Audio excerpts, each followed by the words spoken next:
Yasas Kalimera. Before po kayo magpunta sa Spain at sa iba pang parts ng Europe, I wanna tell you something very, very important.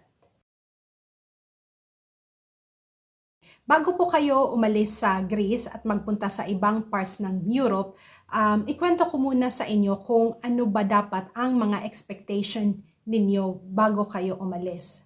First and foremost is bago kayo umalis ay siguraduhin ninyo na meron kayong matutuluyan.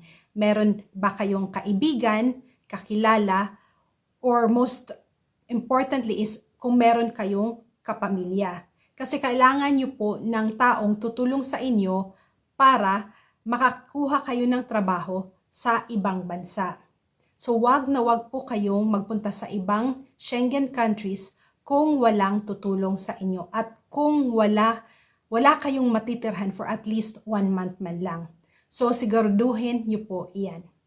Kailangan nyo po ng residence permit ID card or valid pa na Schengen visa para magpunta sa ibang Schengen countries. So kung wala po kayong ganon, hintayin nyo po muna na ma-release yung residence permit ID card ninyo. Then, allowed lang po tayo ng 90 days para bumisita sa ibang bansa. For example, yung mga bansa na nakikita nyo po sa TV. So 90 days lang po tayong allowed magbakasyon. And bakasyon po dapat alam nyo na pag may nagtanong sa'yo is bakasyon lang ang isasagot nyo kung bakit kayo nagpunta doon sa ibang bansa.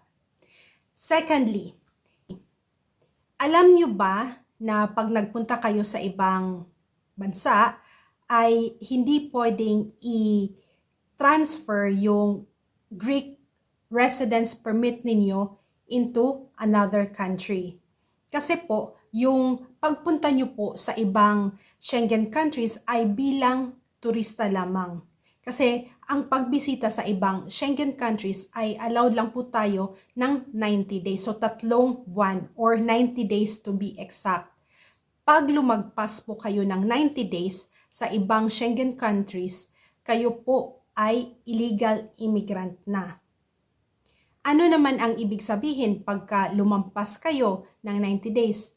Technically, wala talagang counting. Kasi as of the moment, dito sa Europe, hindi pa na-implement. Supposedly, dapat i-implement yun this month, yung new system na pagpunta mo sa airport is i-scan ka, tapos marirecord ng immigration kung kailan ka umalis sa country at kailan ka dumating doon sa ibang Schengen country. So, hindi pa po yun implemented.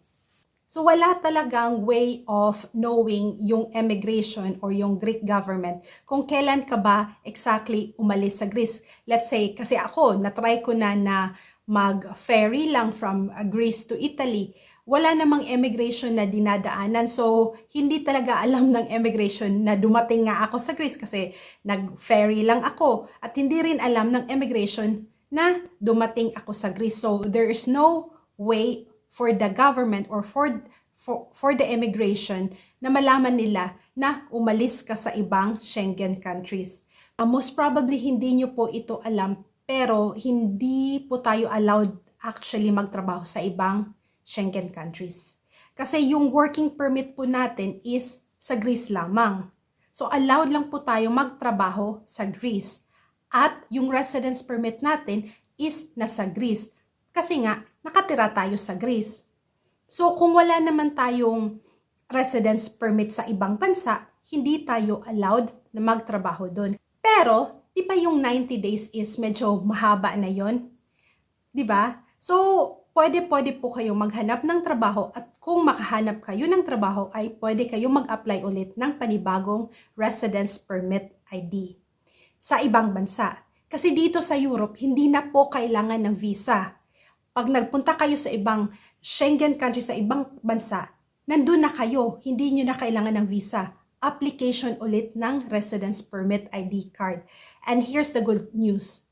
Sa ibang Schengen countries, super bilis. Super bilis makakuha ng residence permit ID card. Hindi siya katulad sa Greece na umaabot ng 1 taon. Ganun kabilis sa ibang bansa. Diba? Pangatlo, and ito yung pinaka mahirap na advice na sasabihin ko sa inyo. Kasi nga, wala po tayong residence permit ID card sa ibang bansa, is hindi po tayo priority na mabigyan ng trabaho. So, di ba, marami ng Greeks na nagpunta sa ibang Schengen countries kasi nga gusto rin nilang maghanap ng trabaho sa ibang Schengen countries kasi sa ibang European Union kasi mas malaki ang sahod sa ibang bansa.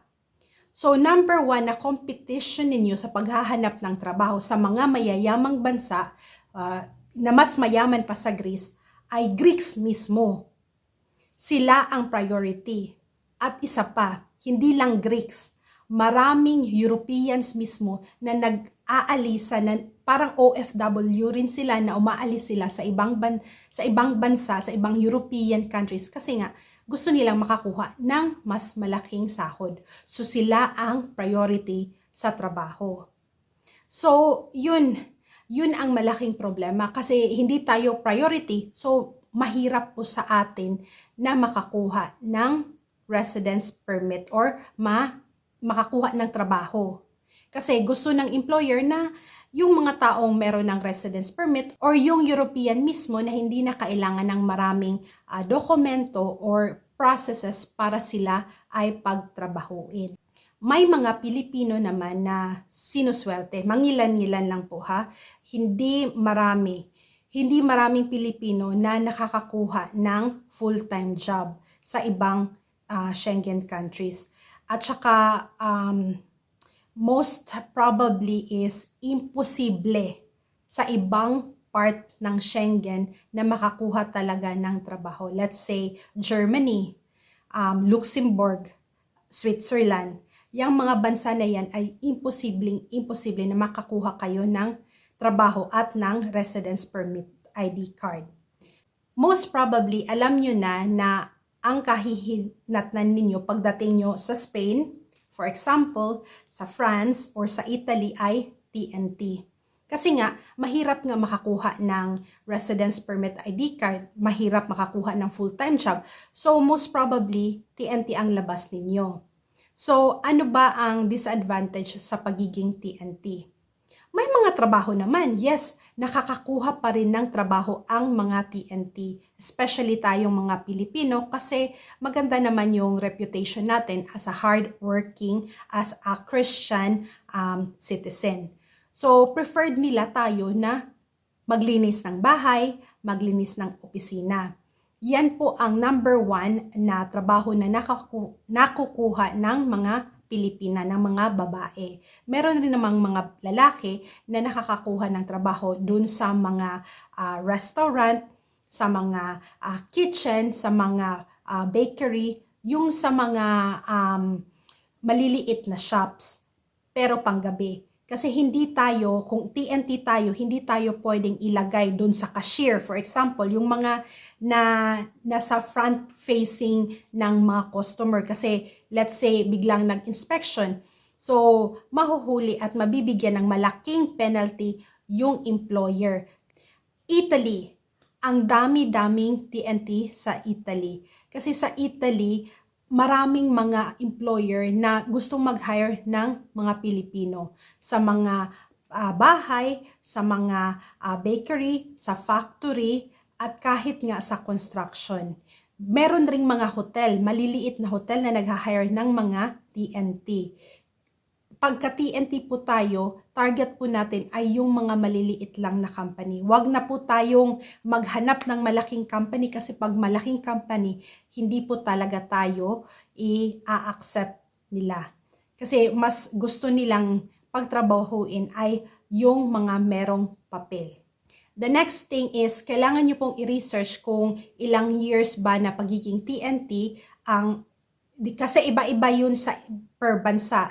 Let's say sa Spain. Sa Spain, within 3 years, is pwede ka nang mag-apply ng residence permit at pwede ka nang maging legal. So, i-check nyo po talaga kung saang bansa kayo pupunta, kung anong law nila, kung ilang years ka kailangan nag-stay there para makakuha ka ng residence permit, para maging legal ka. So, do your research, really. Kasi, for example, Switzerland, pag dito kayo nag-TNT, 10 years kailangang hintayin ninyo para makapag-apply kayo ng residence permit ID. So, mahaba. Kaya lahat ng mga kabayan natin ay mostly nagpupunta sa Spain kasi sa Spain 3 years lang, di ba? 3 years ka lang na magiging TNT. After 3 years, magiging residente ka na. So hindi ka na magiging illegal. Mas better po talaga na makakuha ng residence permit ID kasi hindi na po tayo aabusuhin ng mga employer. Kasi alam nyo naman, ang TNT ay maliit ang sahod. Hindi binibigyan ng tamang sahod ng mga employer. Hindi binibigyan ng mga holidays, overtime pay, Sunday pay. Kasi nga, alam nila na hindi tayo pwedeng magreklamo. So, please do your research and I'll see you on my next video. Kung may tanong po kayo, please comment below and you can always find me on my Facebook account. Ako si Amor. You can send me a friend request so that you can send me a message. So, kita-kita po tayo sa susunod na video. Ingat po kayo.